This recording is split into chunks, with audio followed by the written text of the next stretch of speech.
Good afternoon, sir. Good afternoon. What is the difference between Nigeria and Nigerians? It's very, very clear, understand now. Nigerian is the geographical location of Nigerians, while Nigerians are the habitat of Nigeria. Nigeria is a blessing to Nigerians, while Nigeria is a problem to Nigeria. Nigeria is 63 years old, while Nigerians are still crawling.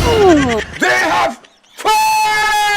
Do you know that Nigeria is rich, but Nigerians are poor? Nigeria is blessed with oil, but Nigerians are suffering because of oil. Nigeria is free of its colonial masters, but Nigerians are running to the land of their colonial master for survival.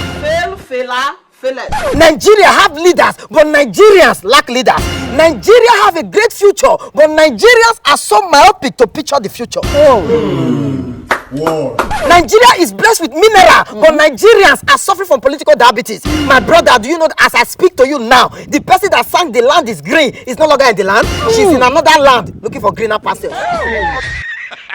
They told us that education is the key, but do you know that yesterday I see my classmates for international airport, they said padlock? This is a country where every man wants to trample on another man to be elevated. A country where professors are made professors just to announce the result when literate one theater office.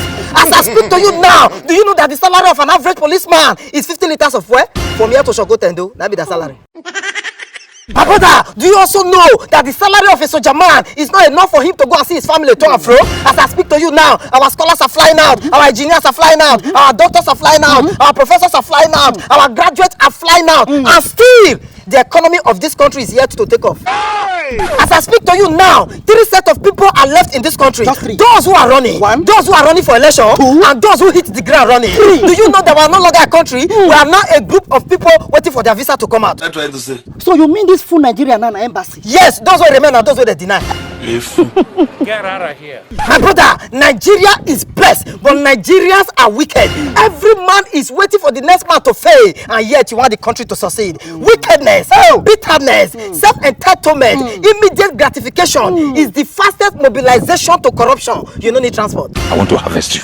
Do you know that in our country today, if you want to be a sinner, you go to the church. If you want to die, you run to the hospital. If you want to be corrupt, you go to court. If you want to be unemployed, you go to school. If you want to steal, you contest for election. Doing evil is not the new good, and doing good is not the new evil. Shall we continue to do evil that grace may abide? God forbid. Who cares? This is Nigeria, not America. This is the only country where our parliamentarians and lawmakers we gather together with big agbada just to shout the eyes have it, and yet the masses will never see it or get it.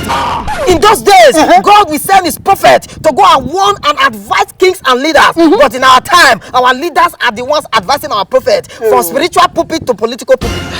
But the matter of them all and the general overseer of them all is our corrupt leaders. There is a difference between a public servant and a public master.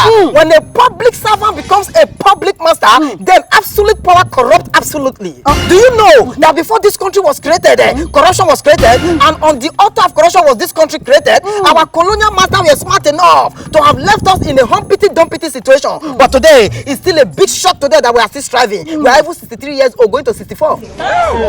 It was because of this colonial corruption that a great man called Herbert Macaulay led the first protest in this country, and over time, the gathering of this comrades was given a name called NYM, the Nigeria Youth Movement of 1934. And later, Herbert Macaulay and a few others formed the National Council of Nigeria and Cameroon, NCNC, having Herbert Macaulay as the president and Nnamdi Azikiwe as the secretary. Then the NYM now become AG, the Ashok group led by Awolowo, the famous cocoa farmer.